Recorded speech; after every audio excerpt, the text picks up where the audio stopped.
Buenas tardes a todas y a todos. Vamos a comenzar la lección 1 del curso de Lucille Cedercrans, que se llama La naturaleza del alma. Os pedimos disculpas porque ha habido un pequeño error de malinterpretación sobre el número del Zoom. A partir de ahora siempre se harán las clases a través de Manolo, del Zoom del VTT España, ¿de acuerdo? La primera vez fue por el VTT de Suiza, no, a partir de ahora siempre se hará a través del Zoom del número de Manolo del VTT España.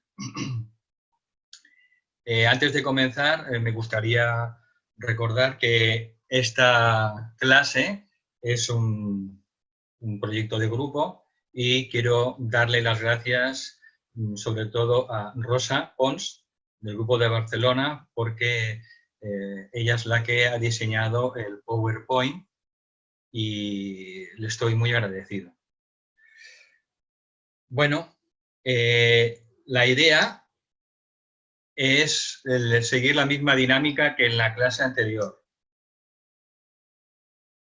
Hasta las 8 daremos la clase, luego haremos yo al menos haré 5 minutos de pausa para aplaudir a los sanitarios y volveré aquí a las 8:05. A partir de las 8 de la noche podéis empezar a mandar al chat las preguntas que tengáis, todo lo que queráis preguntar en relación con esta lección o también con lecciones de la naturaleza del alma. Y Rosa pues se encargará de irme formulando las preguntas, ¿vale? Y resumiéndolas y sintetizándolas. Vale, esperemos que vaya el PowerPoint porque hay aquí algún pequeño problema. Hoy es un día de los temas tecnológicos. Vale. La lección primera, acordaros que en la lección de introducción, el maestro Rakoczy, que es la fuente de la cual derivan estas enseñanzas a través de una discípula que se llamaba Lucille Cedercrans, parecida pues como Alice Bailey. Entonces, en esa introducción nos da las ideas fundamentales que hay que tener siempre presente, que hay unas leyes divinas que gobiernan el cosmos, que es la ley de evolución, la ley de reencarnación y la ley del karma, de las cuales hablamos un poco más extensamente en la clase de Merry Life. Y también en esa lección de introducción hablan sobre el camino de iniciación. Bien, en esta lección se divide como en tres partes. La primera habla sobre la Santísima Trinidad o el triángulo de manifestación, habla sobre la triple naturaleza del alma humana, cómo está constituida la individualidad humana, habla de su alma espiritual, humana y animal, y habla sobre, en la tercera parte, la importancia de los motivos que hay que tener antes de entrar dentro de las enseñanzas esotéricas y da 4 pautas para acercarse a esta enseñanza. Bien, vamos con el primer bloque. El primer bloque habla sobre los 3 principios de la divinidad, lo que se conoce pues como la Santísima Trinidad. En todas las teologías se habla de que la divinidad del Ser Supremo, siendo uno, se manifiesta de 3 maneras. Dios Padre, Dios Hijo o Dios Madre, pero en todas las teologías tenemos la misma Trinidad, Brahma, Vishnu y Shiva, en la teología egipcia exactamente igual, Isis, Osiris y Horus, etcétera, etcétera. De manera que la divinidad se manifiesta en forma triple, como iremos viendo, igual que el ser humano. Dicen todas las sabidurías que el ser humano está hecho a imagen y semejanza del Creador. Por eso veremos que también tenemos nosotros esta constitución trina. Esta constitución trina, desde el punto de vista de la polaridad, ¿sabes? La ley masculino, femenino, polo positivo o negativo, pues se define esta Trinidad como espíritu y materia, y que cuando el espíritu y la materia se unen, producen la consciencia. Esto es lo que ocurre de manera parecida cuando unimos los dos polos eléctricos, ¿no?, de un sistema. Si unimos el positivo y el polo negativo, se produce la chispa, la luz, o podemos encender una bombilla para iluminarlos. De manera que, desde el punto de vista de la polaridad, tenemos el espíritu y la materia, y cuando se unen, tenemos la consciencia.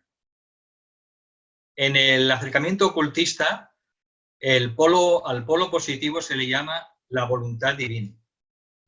Al polo negativo se le llama la inteligencia divina. Esto sería Dios Padre, esto sería Dios Madre, y cuando se unen el polo positivo y negativo, la voluntad divina y la inteligencia divina, pues se produce el amor divino. En términos de psicología esotérica, la voluntad divina se le llama el primer rayo, el amor divino el segundo rayo y la inteligencia divina el tercer rayo. Es el Padre, la Madre y el Hijo. Por tanto, esta continua interacción, esta continua interrelación entre la voluntad divina y la inteligencia divina es lo que va produciendo el amor de manera expansiva. Este amor se va expandiendo hacia el infinito gracias a esa interacción entre la voluntad de Dios, la voluntad divina, y la propia inteligencia divina o mente universal. Si damos un pequeño pasito más, podemos ver estas correspondencias en este cuadro. El aspecto padre, aspecto hijo y aspecto madre. El aspecto padre es el polo positivo, la madre el polo negativo, y cuando se juntan ambos polos se produce la luz o el campo magnético o la conciencia. El aspecto padre también se le llama espíritu, al aspecto madre materia, o en Oriente Purusha, Prakriti, y aquí el aspecto que los une es la conciencia. De manera que la conciencia, cuando preguntan las personas, ¿qué es la conciencia? Pues la conciencia es ni más ni menos el fruto de la unión del espíritu y la materia en sus infinitos grados. Luego, el aspecto padre se le llama la voluntad divina, al hijo el amor divino y a la madre la inteligencia divina. El aspecto padre es lo que se llama también el propósito, el aspecto hijo es la evolución y el aspecto madre la actividad. Y en términos más bien teosóficos, o más bien del World Teacher Trust, o incluso de la escuela arcana, pues tenemos al aspecto padre dentro del ser humano, se le llama mónada o la chispa divina, a veces el yo soy. Al aspecto hijo se le llama el alma o el yo soy, o alma budimanas, y al aspecto madre es tenemos lo que es el ser humano o la personalidad humana. De manera que el alma es sinónimo de conciencia. Cuando decimos conciencia o una consciencia, hablamos de el alma. Si hablamos de una consciencia en el mineral, es que en ese mineral hay un alma mineral grupal.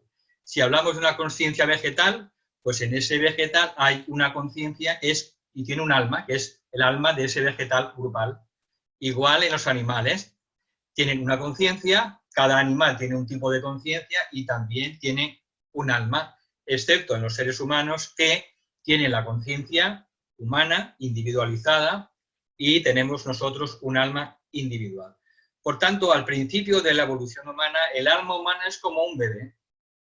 Lo podemos imaginar como un bebé divino, maravilloso, virginal, pero es como un bebé, necesita ir creciendo y desenvolviéndose.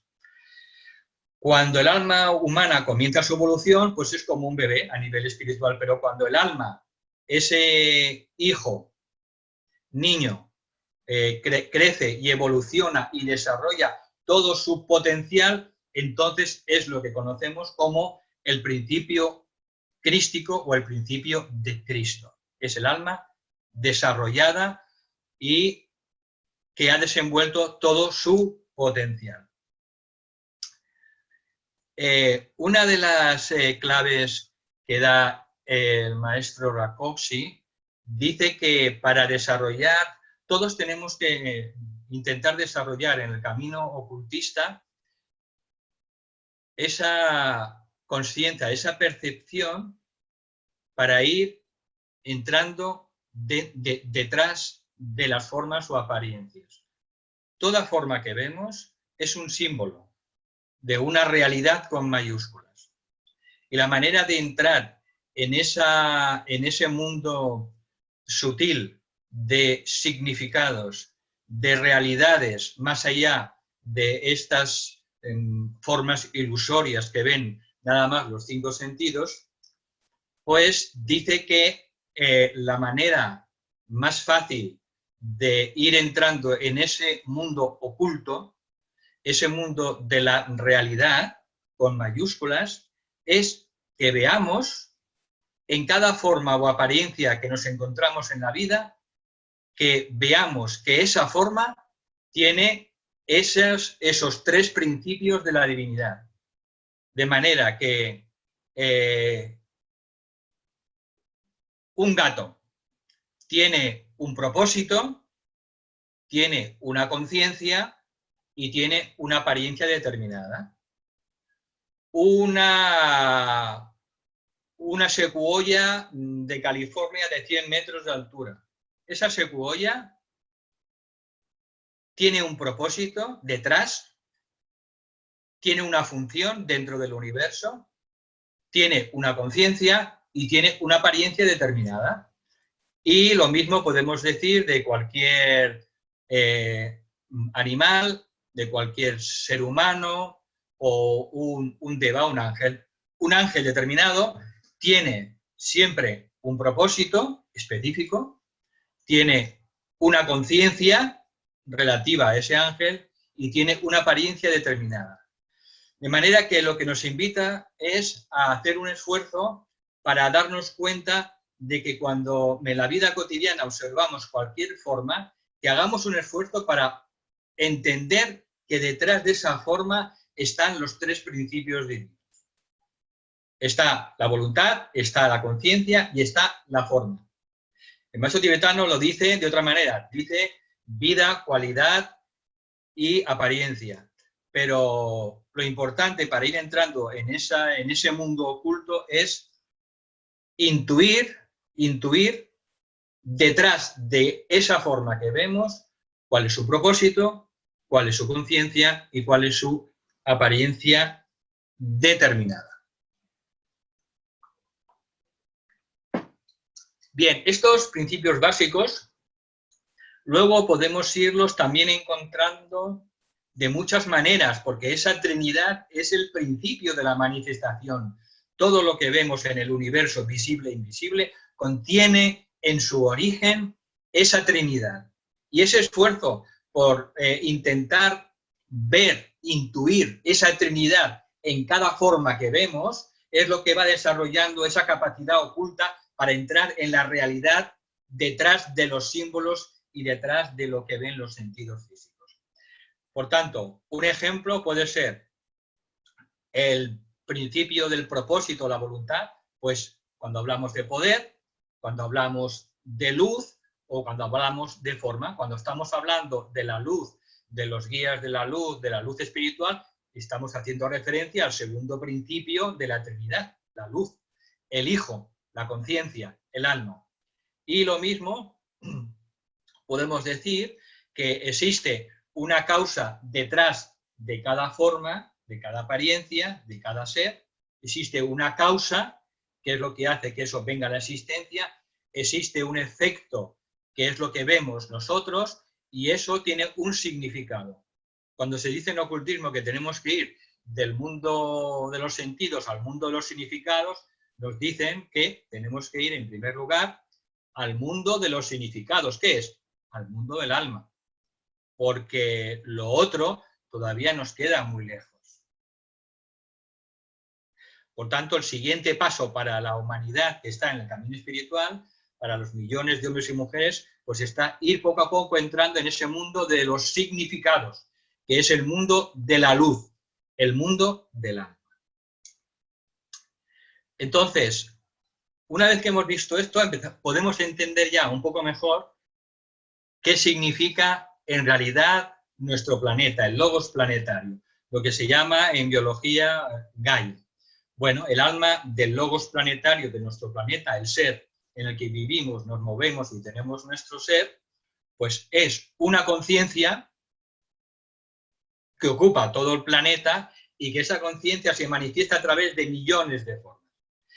Estas formas que hay en el planeta, pues se conocen como los 5 reinos de la naturaleza: el mineral, el vegetal, el animal, el humano y el reino espiritual, el 5.º reino.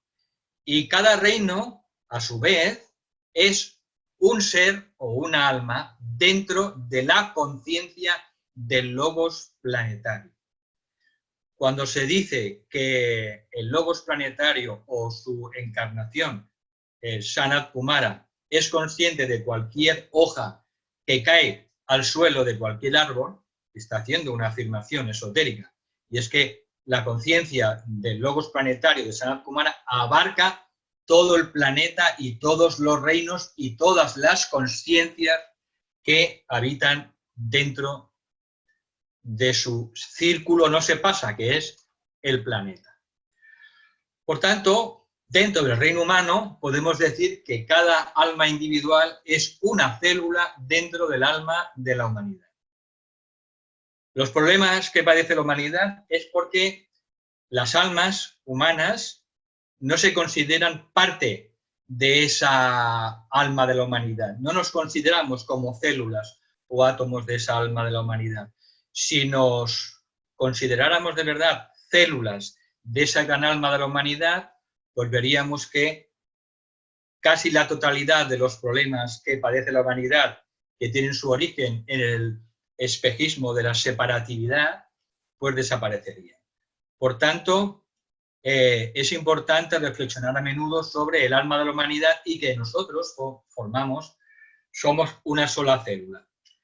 Luego, dice el maestro que todas las almas humanas, consciente o inconscientemente, trabajan hacia un propósito y tienen el mismo objetivo.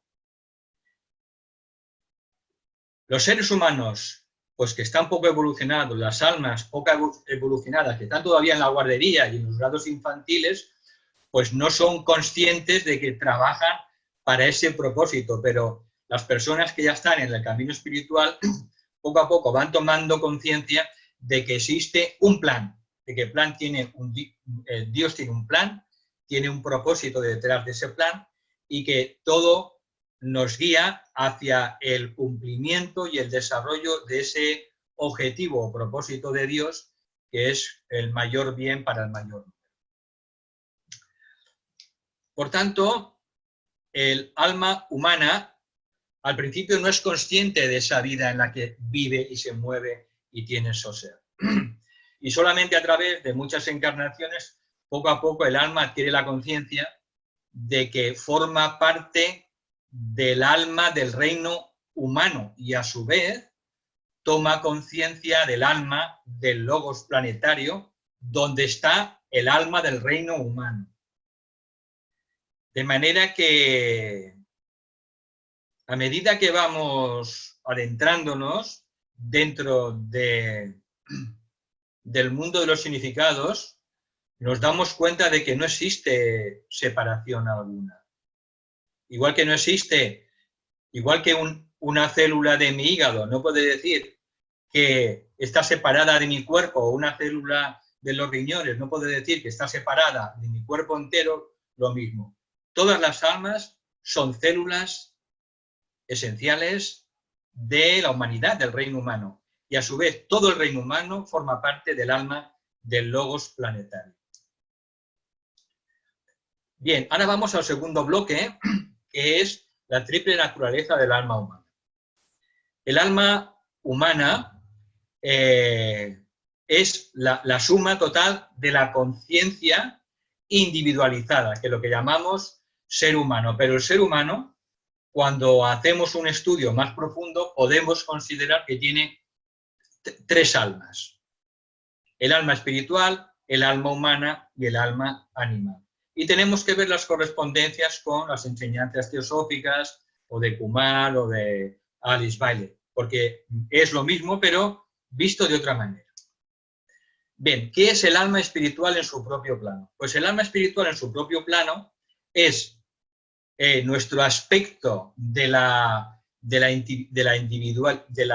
entidad individualizada, nosotros, pero que el alma todavía no está encarnada en la forma. Cuando el alma, a través de su viaje post-mortem, está en el mundo del alma y todavía no tiene una personalidad en la que está encarnada, pues el alma, decimos que el alma espiritual está en su propio plano. Los asuntos y la consciencia y el rango de frecuencias de el alma, nuestra alma en su propio plano, es tremenda. No podemos ni imaginar cuál es el estado de conciencia de nuestra propia alma en su propio mundo.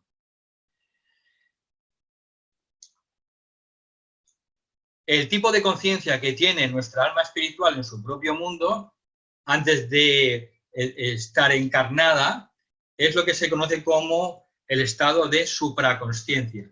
El estado de supraconsciencia o el estado de consciencia unitiva, la consciencia cumbre, la conciencia mística, las experiencias que han tenido todos los grandes místicos, los éxtasis, el samadhi, el satori, todo esto son simplemente que en ese momento la conciencia cerebral participa momentáneamente de la conciencia del alma, de esa supraconsciencia. Un mundo en el que no hay tiempo, un mundo de luz, de felicidad, un mundo de sabiduría, etcétera, supramental, etcétera, etcétera. Por tanto, ese es el estado de conciencia continuo de nuestra alma. Y el alma espiritual, por tanto, se relaciona con Dios. Luego tenemos el alma humana. El alma humana es el alma espiritual, pues que entonces en ese momento está encarnada en los mundos inferiores.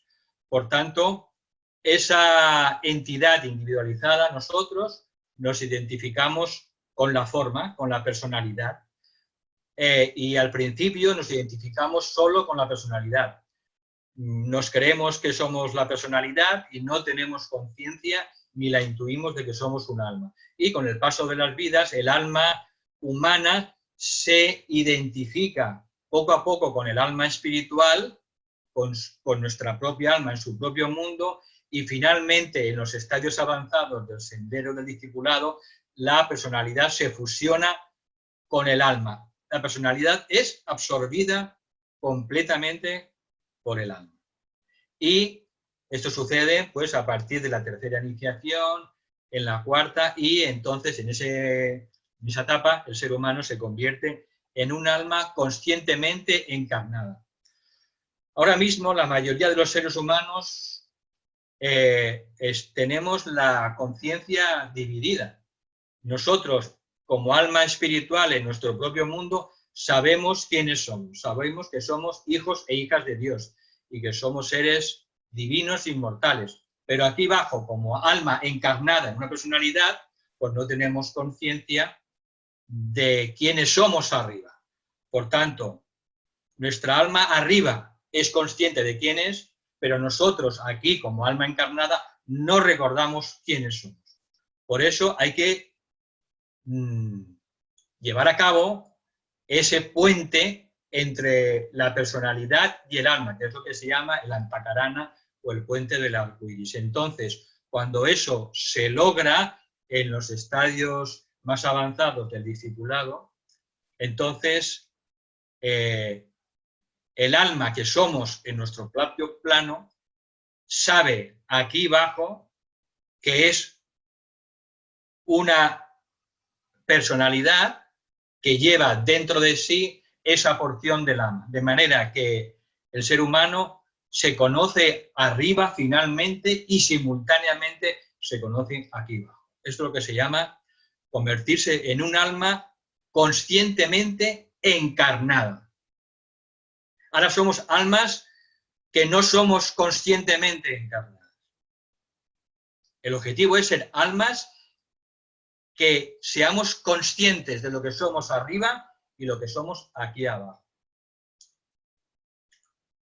Luego, si queréis, podemos hacer más preguntas sobre esto porque es un tema muy interesante. Bueno, de esta manera, cuando el ser humano logra eso, pues se dice que el ser humano funciona como un alma a través de una personalidad y que el cielo pues puede descender a la tierra. El alma humana relaciona al hombre con la humanidad. Pero luego tenemos el alma animal. El alma animal es ese aspecto de la entidad individualizada que reside bajo el umbral de la conciencia. Es lo que llamamos los instintos. Y es cuando la conciencia se identifica completamente con la naturaleza de la forma. Eso Kumar también lo dice que el ser humano es un ser divino, es un ser humano y es un ser animal. Pues es algo parecido. El alma espiritual sería el ser humano divino, el alma humana el ser humano y el alma animal sería el ser humano animal. Bien, entonces, está bien esta imagen porque nos transmite la idea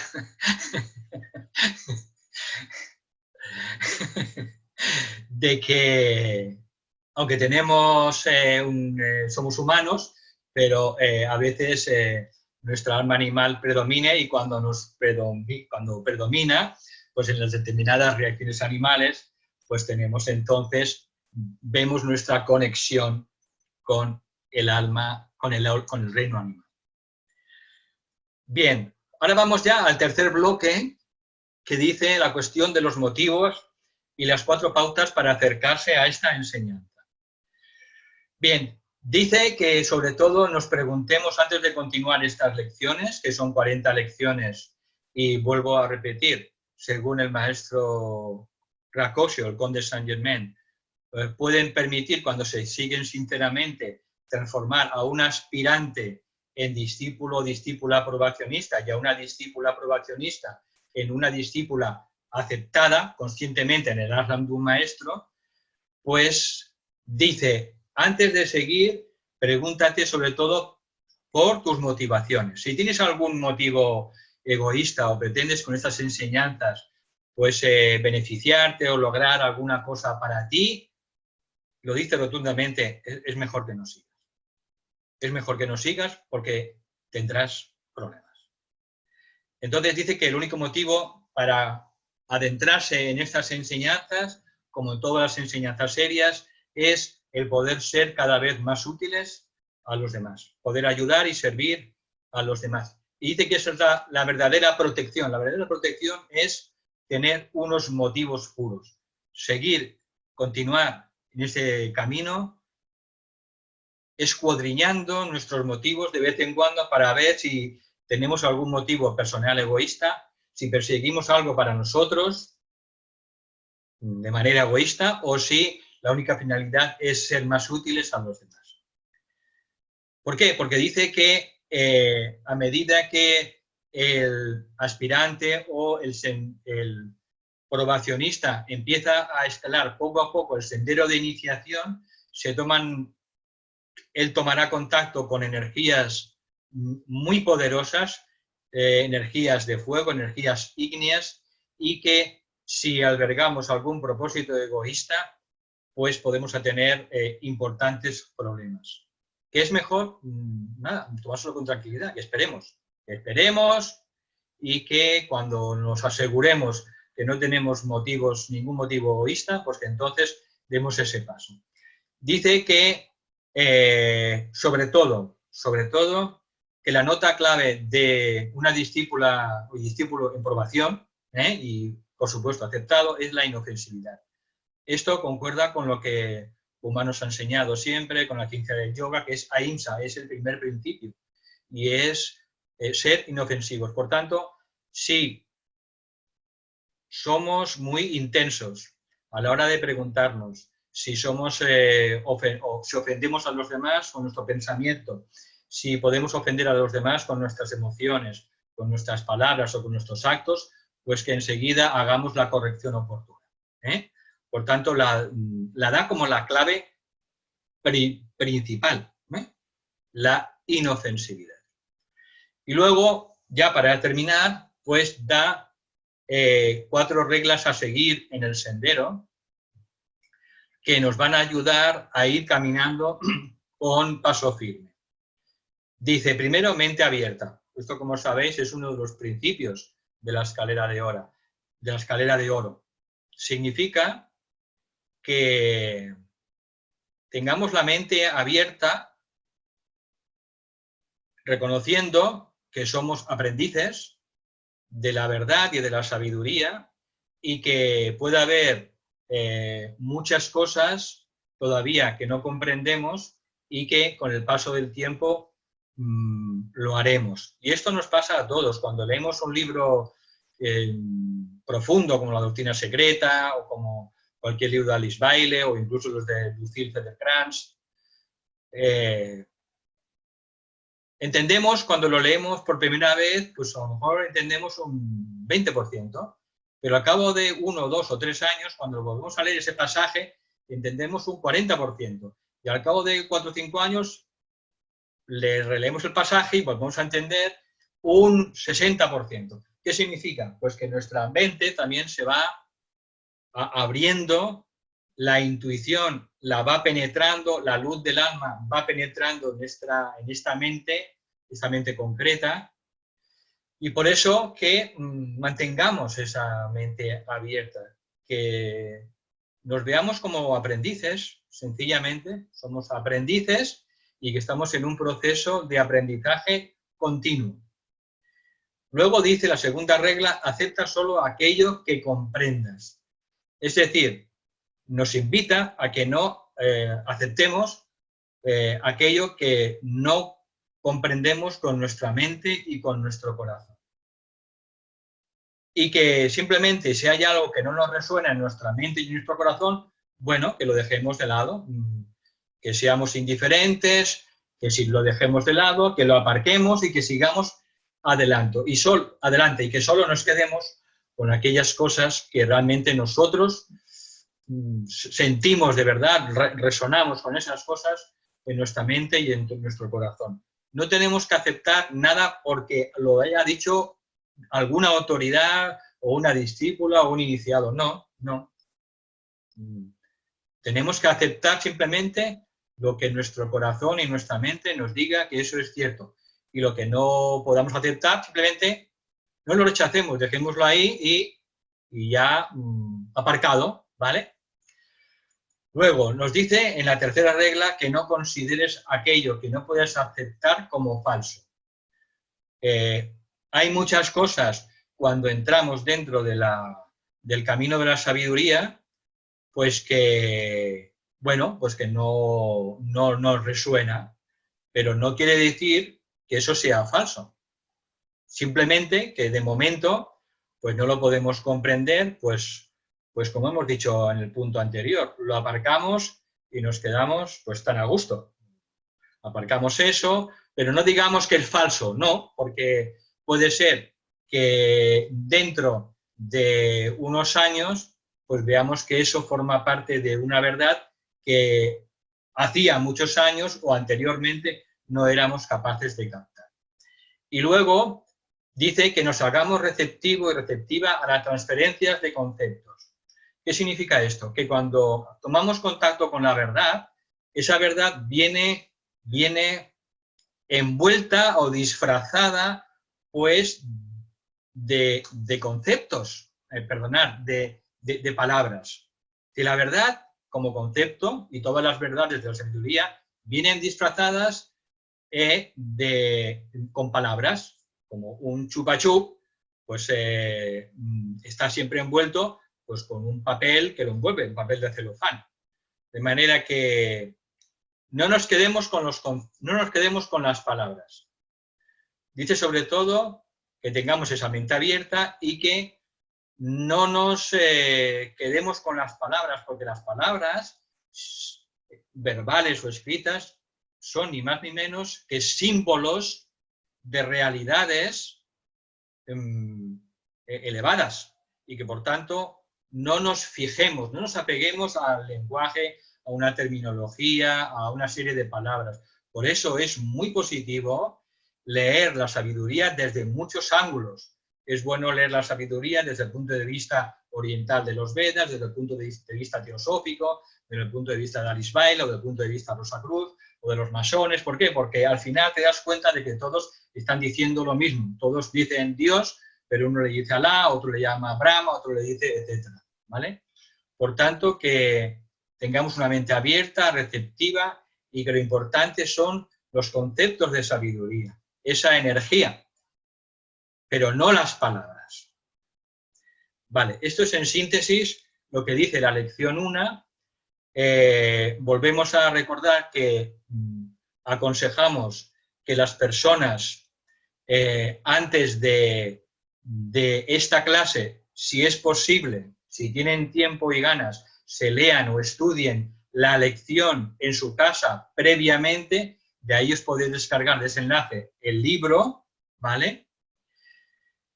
Que son 40 lecciones, veremos una clase cada 15 días, recordamos desde el Zoom, desde el World Teacher Class España, desde Manolo, y sobre todo os doy las gracias por vuestra asistencia, por vuestra comprensión, y aquí dejamos algunos links de las páginas del VTT, Barcelona, el Masanta, España, el Global, y el email del VTT Barcelona Masanta.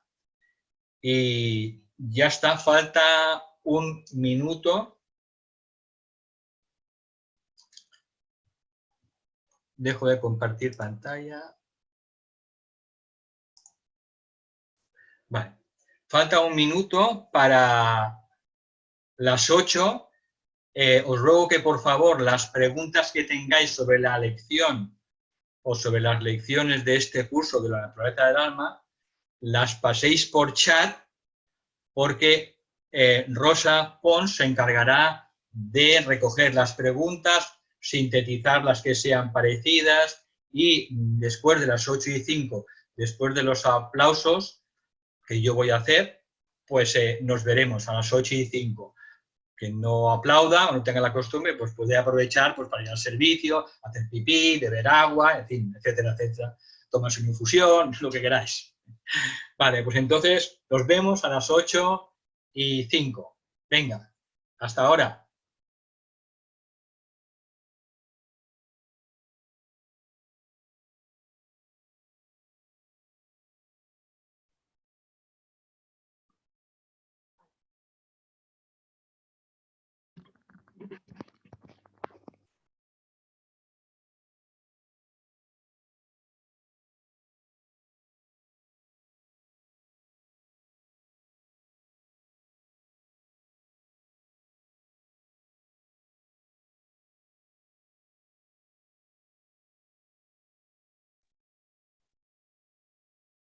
Valentín, ¿empezamos con las preguntas?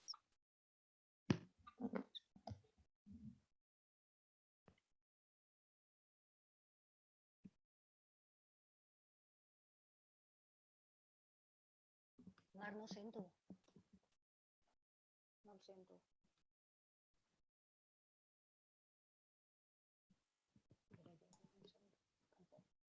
Vale, ¿ahora se me oye? Sí, Valentín, yo te oigo. ¿Me oyes a mí?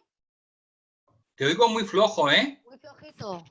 ¿Ahora mejor? Ahora mucho mejor. Ahora mejor. Vale, pues empezamos con las dos primeras preguntas. Primero, presentarme, soy Rosa. Os quiero dar las gracias por vuestra asistencia y por las preguntas que estáis formulando.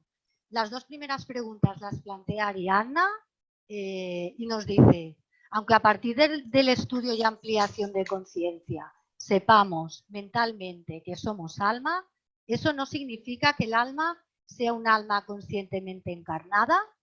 Y la segunda pregunta, ¿cómo saber cuándo se convierte en alma conscientemente encarnada?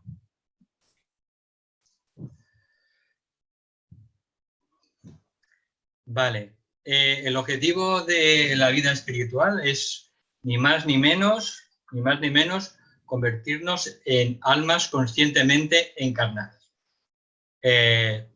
Ahora intuimos, sentimos que somos un alma, un ser inmortal que trasciende la personalidad, la muerte, y es algo que las personas que están en el camino espiritual lo sienten. Pero aquí abajo, como personalidades, no tenemos la experiencia completa de que somos el alma. De que somos el alma espiritual, no tenemos esa conciencia. Entonces, el objetivo del camino espiritual es crear ese puente de conciencia entre lo que somos arriba, que sabemos que somos, porque arriba sí que sabemos que somos el alma, el puente con aquí abajo, con la personalidad, que no sabemos que somos el alma. Entonces, para hacer eso, pues simplemente hay que practicar todos los consejos y llevar a cabo todas las prácticas de la vida espiritual, todo lo que nos enseñan pues los iniciados, los maestros, y eso en síntesis es lo que se dice que hay que construir el Antakarana, el puente del arco iris. Ahora imaginaros, tenemos un edificio de 7 plantas, tenemos las 3 plantas superiores y allí somos el alma, y como alma sabemos que somos el alma, pero en las 3 plantas inferiores no sabemos quiénes somos. No sabemos quiénes somos. A veces no sabemos ni cómo funcionamos como personalidad, y como para saber que somos el alma. Por tanto, hay que crear en el cuarto piso un nexo de unión. Hay que crear una escalera entre los 3 pisos inferiores y los 3 pisos superiores. ¿Para qué? Para que podamos subir y bajar continuamente de los 3 pisos superiores a los 3 pisos inferiores y de los 3 pisos inferiores a los 3 pisos superiores. Y eso se alcanza técnicamente en la tercera iniciación, que es cuando el alma pues se da cuenta de que tiene una personalidad en la que ha proyectado una parte de sí misma y que por tanto es el alma espiritual en su propio mundo, pero también es el alma proyectada en una parte en esa personalidad. Y cuando se crea la Antakarana, pues el ser humano se convierte en un alma conscientemente encarnada. Ahora, somos almas que no somos conscientes de que estamos encarnadas. Y eso es lo que Kumar ha dicho, pues con la construcción del cuerpo etérico, la continuidad de conciencia del tibetano, la inmortalidad del cuerpo etérico, pues es siempre lo mismo, es descrito con diferentes palabras. En síntesis, arriba somos un ser divino, un hijo de Dios, una hija de Dios, un ser divino que nos conocemos. Arriba nos conocemos, pero aquí abajo no sabemos quiénes somos, no nos conocemos. Por eso sufrimos y la gente sufre en general. Sufre por la muerte, sufre por la enfermedad y sufre por 10 millones de situaciones. ¿Por qué? Porque no sabe que es un alma inmortal. Pues el sendero del discipulado en sus diferentes fases lo que hace es convertirnos en aquello que somos en el mundo del alma, también aquí abajo, para que tomemos conciencia de que somos el alma conscientemente encarnada aquí abajo. Y no hay trucos, es que no hay ninguna clave mágica. Es pues simplemente ir hacia adentro, meditar, estudiar los libros sagrados, ser un buen ejemplo de los demás, intentar ser lo mejor que podamos en todo. Intentar ser la mejor madre, el mejor padre, el mejor hijo, el mejor profesional, el mejor funcionario, el mejor hermano de grupo. Intentar ser mejores en todo. Un discípulo, una discípula, ¿no? Está siempre en modo de mejora continua. Esto se aplica a los trabajos, ¿no? Pero es que un discípulo, una discípula está en modo de mejora continua porque siempre está perfeccionándose y siempre encuentra zonas oscuras en su personalidad que tiene que pulir, siempre encuentra muchas cosas para poder perfeccionarse. Con lo cual, en ese proceso es como poco a poco se va creando el antakarana y, sobre todo, siendo inofensivos, que ya lo hemos visto, y, sobre todo, ayudando a los demás, compartiendo nuestros talentos, nuestros dones. Esos dones y talentos son dones del alma, son talentos del alma. No son nuestros, la personalidad. Son talentos que se han infiltrado a través de los 3 cuerpos y se expresan con limitaciones a través de la personalidad. Por tanto, esos talentos tenemos que compartirlos. Y esto es lo que se llama, pues, ayudar a los demás, servir a los demás, llamarlo como queráis. Pensar en los demás.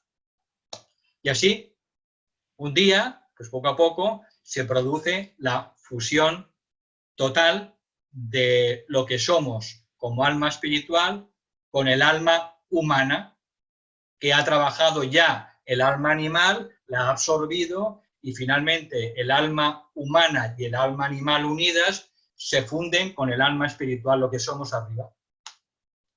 Esa es mi respuesta. Valentín, en principio no hay ninguna pregunta más. Eva también había hecho la misma pregunta de cómo se crea esta escalera, pero yo creo que ya la has respondido.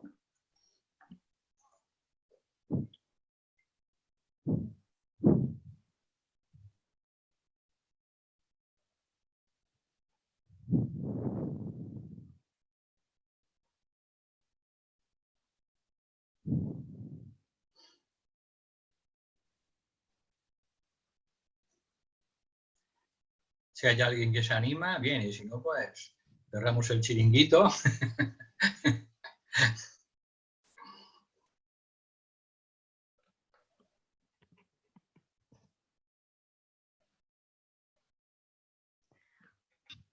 Me hacen por el chat una pregunta. Sí. Que confirmes que se van a hacer clases cada 15 días.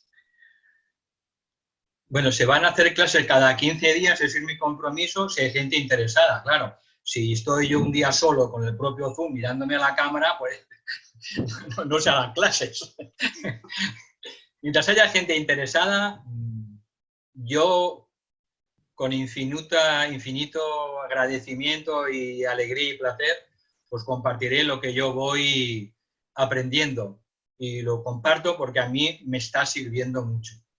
Vale, me preguntan también... Ay, perdona.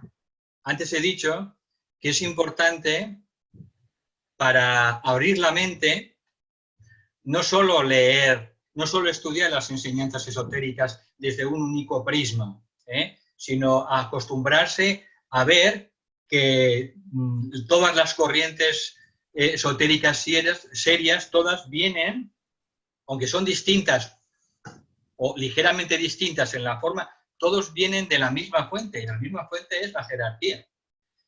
La jerarquía de maestros, ellos nunca dan la enseñanza directamente, nunca lo han hecho ni lo harán. Lo hacen a través de discípulas y discípulos, sobre todo en esta era a través de discípulas.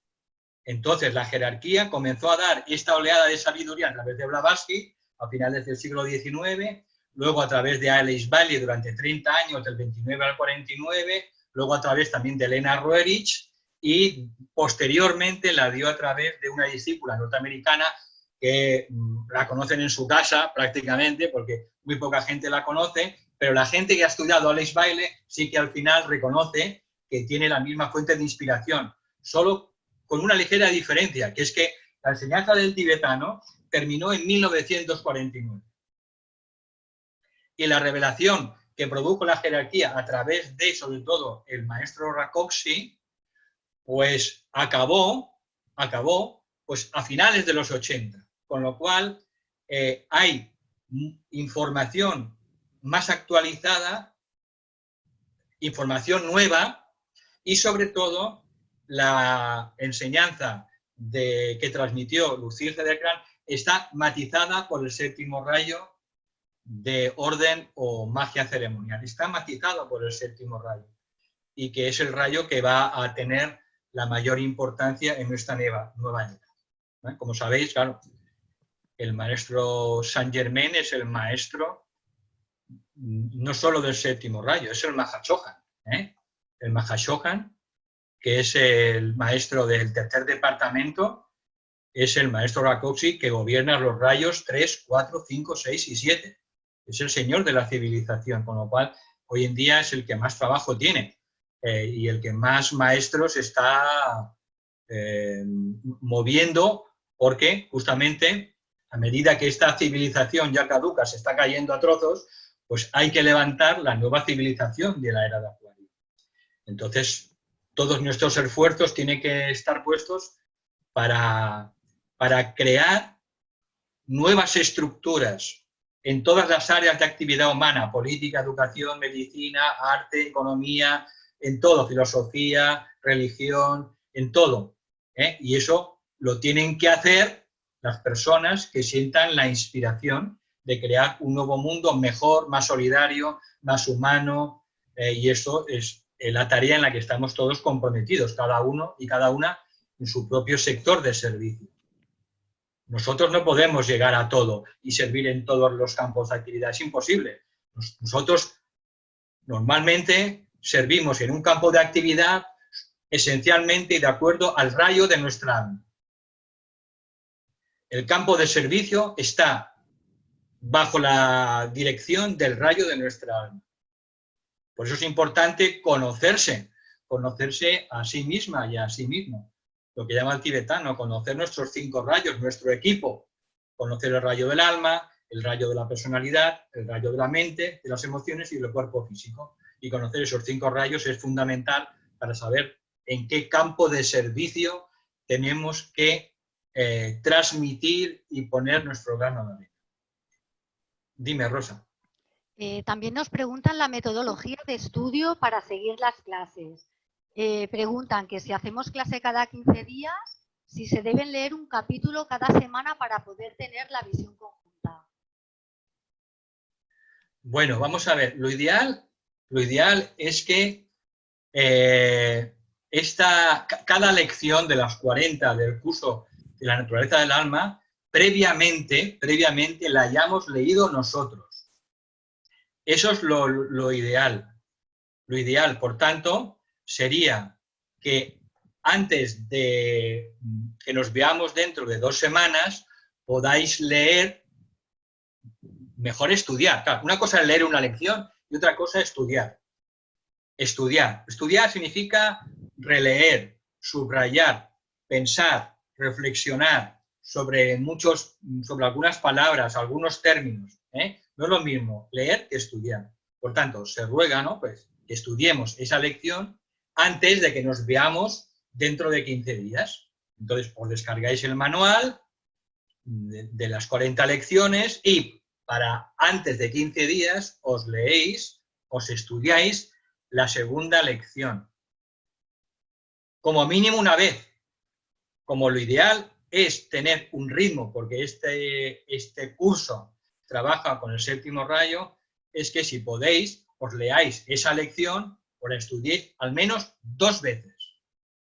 Una vez cada semana. Porque seguro que en la segunda semana encontraréis muchos más significados que en la primera semana. Y entonces, habiendo estudiado esa lección, pues nos vemos aquí, yo la expongo la síntesis, lo que creo que es más importante, y entonces pienso que esa es la manera más provechosa para todas vosotras y todos vosotros. Otra pregunta, Valentín. Si el alma es inconsciente de su encarnación, ¿con qué conciencia funciona a través de la personalidad? ¿Qué tipo de conciencia tiene? Y cuando hablamos con ella en meditación y en oraciones, ¿qué tipo de vínculo creamos con ella si está en modo inconsciente? A ver, el alma en su propio mundo, al principio de la evolución, es prácticamente inconsciente de la personalidad. Nosotros nos pensamos que aquí somos algo muy importante, en fin, pues pensamos que somos grandes de todo, ¿no? Y el alma en su propio mundo pasa de nosotros porque es que no le interesa. Empieza a interesarse por la personalidad cuando la personalidad empieza a interesarse por el alma. Si no, como dice el Tratado sobre Magia Blanca, el alma permanece siempre en meditación profunda. ¿Por qué? Porque el alma también tiene su trabajo.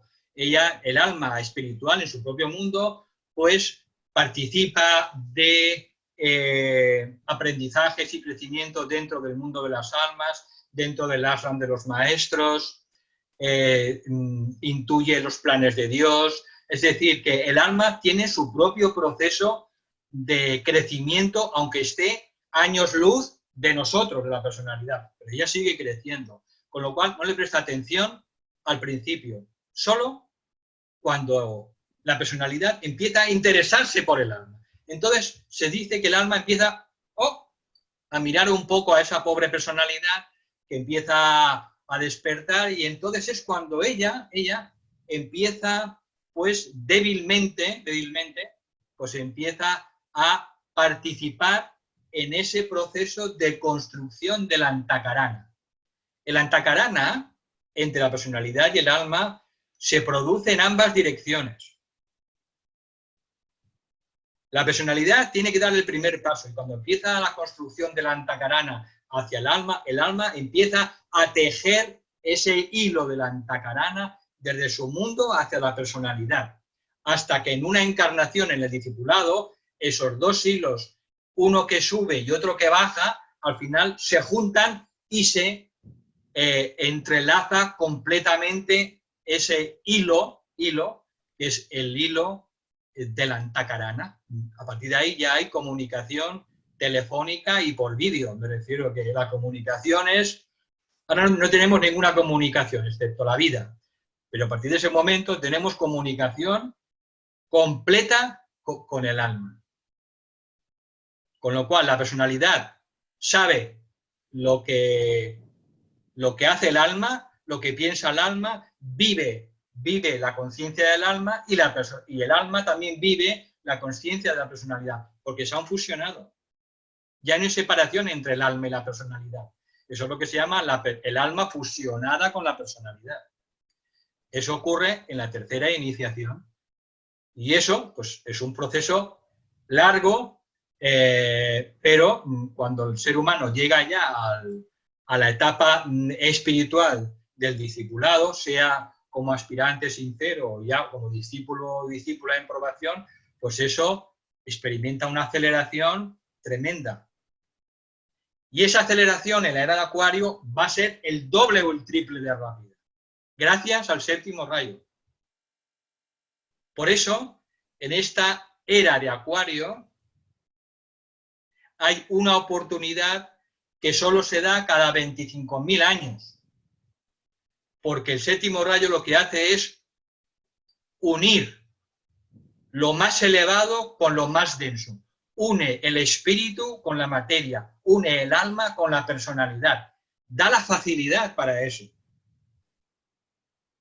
Cosa que otros rayos no producen. Y por tanto, como la era de Acuario está precedida por el séptimo rayo, por tanto, será muy fácil traer a la manifestación los estados de conciencia del alma. Por eso también será tan fácil producir la magia en los dos sentidos. Porque el séptimo rayo no es ni bueno ni malo. Es la energía que produce la facilidad para que lo sutil se exprese en lo denso. Por eso vivimos una oportunidad única, porque en esta época del séptimo rayo se van a producir cosas con una facilidad que eso no se produce, solo se produce cada 2.500 años.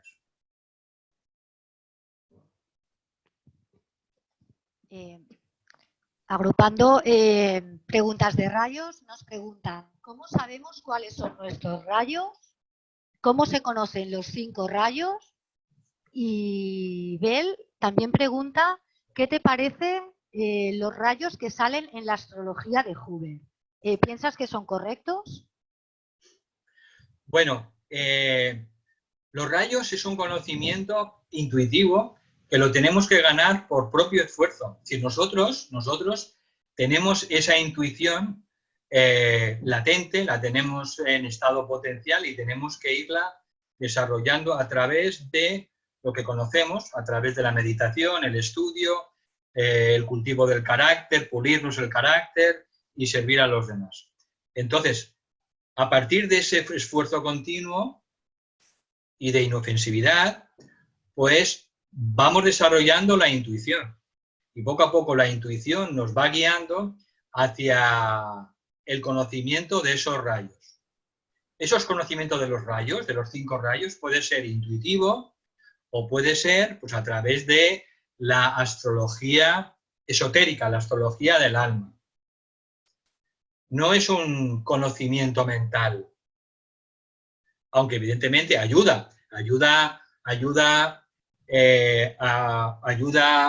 si estudiamos el tomo primero y el tomo segundo de los 7 rayos, que son sobre psicología esotérica, evidentemente ayuda, porque entonces nos daremos cuenta de la importancia de los 7 rayos, porque los 7 rayos gobiernan todo el universo, todo el cosmos, todos los reinos, todas las galaxias, todos los seres vivientes, todo está gobernado por los 7 rayos. Es que no hay nada que esté fuera de los 7 rayos.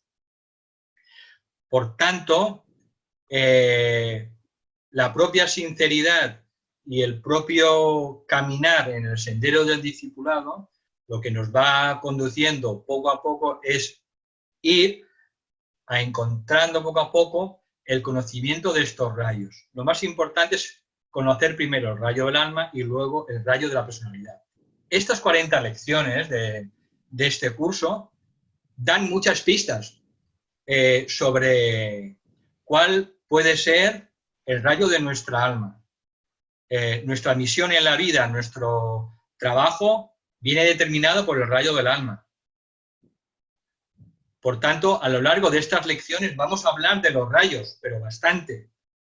Por tanto, pues bueno, os invito a que si os gusta, tenéis interés, pues vayáis siguiendo este curso, pero lo esencial es que lo vayáis estudiando en vuestra casa. Lo que hacemos aquí en la clase es un aperitivo, me refiero. El esfuerzo es vuestro. Tenemos una facultad de la intuición y la intuición es una cualidad del alma. Por tanto, tenemos que esforzarnos para desarrollar o traer aquí abajo la facultad de la intuición, que está más allá de la mente, del conocimiento mental. Por tanto, poco a poco nos irán llegando ayudas, revelaciones, libros, personas, cosas que nos irán dando las claves si tenemos interés sincero para ir conociendo nuestros 5 rayos. Y vendrán de cualquier manera, porque la vida solo intenta ayudarnos, solo intenta hacer que crezcamos en conciencia. Solo tenemos que ser cada vez más sinceros y tener cada vez una personalidad más pequeñita, más disminuida. Si tenemos una personalidad cada vez mayor, más grande, pues vamos en el camino equivocado. Esta personalidad tiene que menguar, como dice claramente el signo de Géminis. Reconozco a mi personalidad y cuando a ese yo pequeño, y cuando ese yo pequeño mengua y decrece, como alma, yo crezco y brillo. Por tanto, tenemos que seguir todas las pautas de manera práctica. Y no tanto conocimiento mental, sino más bien aplicación en la vida diaria de lo que vamos aprendiendo. Una cosa es el conocimiento y otra cosa es la sabiduría. En los libros solo hay conocimiento, nunca hay sabiduría. La sabiduría es el conocimiento aplicado en la vida cotidiana. ¿Cómo? Pues a través de nuestra relación con los seres más cercanos. Y tenemos cada día miles de oportunidades para comportarnos como el alma o comportarnos como la personalidad, o como el alma animal, o comportarnos como el alma humana, o a veces comportarnos como el alma divina, el alma espiritual. Por tanto, nuestro campo de batalla lo tenemos ahí, en la vida diaria. Y a partir de ahí nos irán llegando todos los conocimientos que necesitemos, incluidos los conocimientos sobre los rayos. Lo que sí es cierto, que llega un punto que para ser altamente efectivo a la jerarquía hay que conocer el rayo de nuestra alma, porque es donde nosotros vamos a hacer nuestra contribución, nuestra alma va a hacer su contribución específica. Por tanto, cuanto antes conozcamos el rayo del alma es mejor, porque entonces nos pondremos manos a la obra en la viña del Señor, dentro del plan divino. Ya está, Rosa.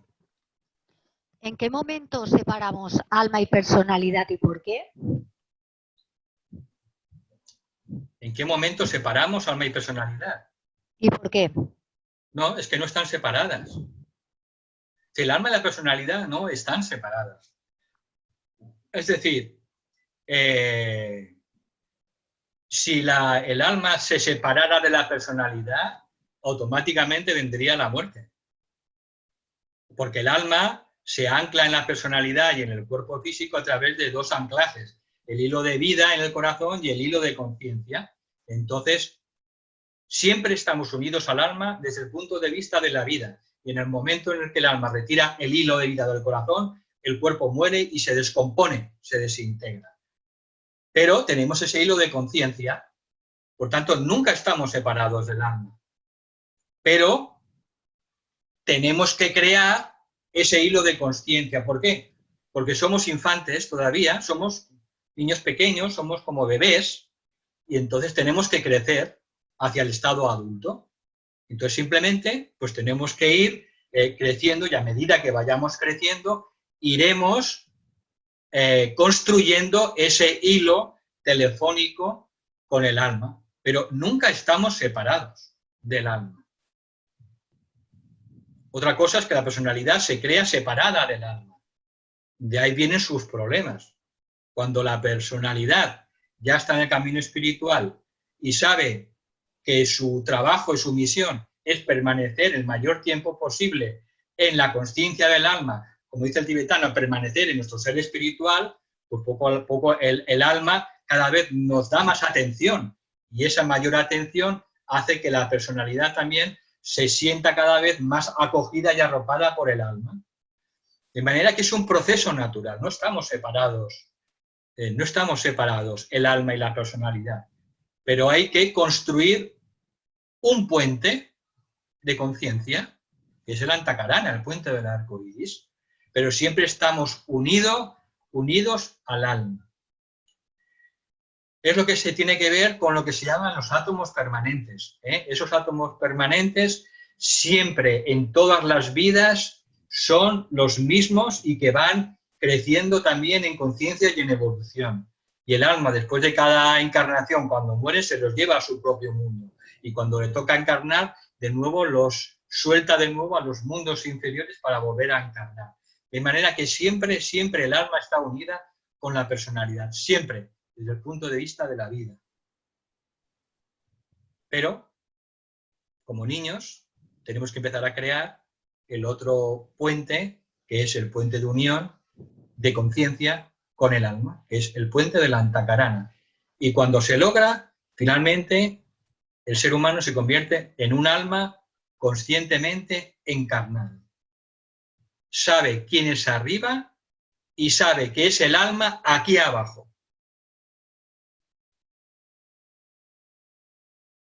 Esta es nuestra meta. Saber que siempre hemos sido el alma arriba y que también somos el alma aquí abajo. Y esto es el sendero espiritual, en sencillas palabras. Respecto a la construcción bidireccional del Antakarana, ¿abundaría en la comprensión de que nuestra personalidad evoluciona en las diferentes encarnaciones en paralelo con nuestra alma humana? ¿Podrías desarrollarlo un poquito más?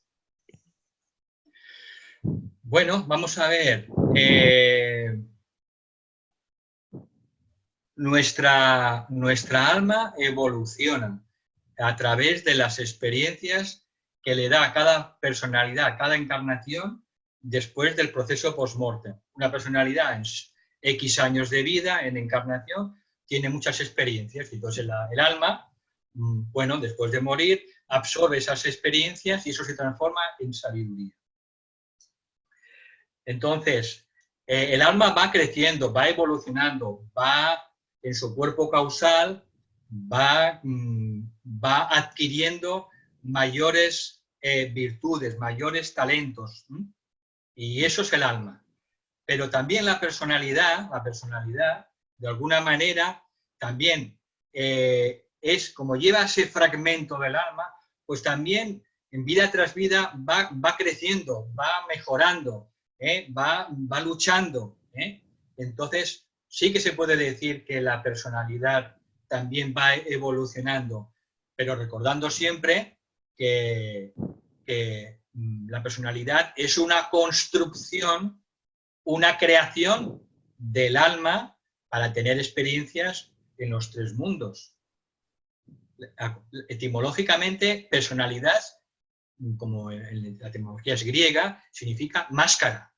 Los actores griegos se ponían la máscara que significa la personalidad. Por tanto, aunque la personalidad también va evolucionando, ¿vale? Pero siempre hemos de recordar que solo es una máscara, que tiene su vida prestada porque se la presta el alma y tiene una conciencia prestada porque se la presta el alma. Por eso nosotros esencialmente somos el alma.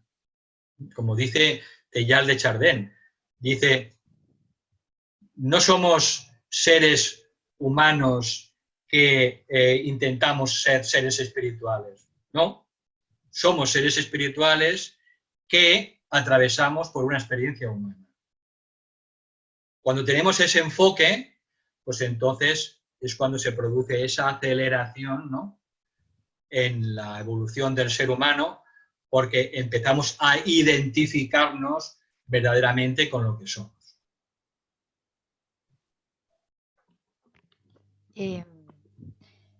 Ariadna nos rectifica cuando te he preguntado en qué momento nos separábamos alma y personalidad, rectifica porque no ha formulado bien la pregunta y me indica que se refería a cuándo se generó la creencia de la separatividad y por qué.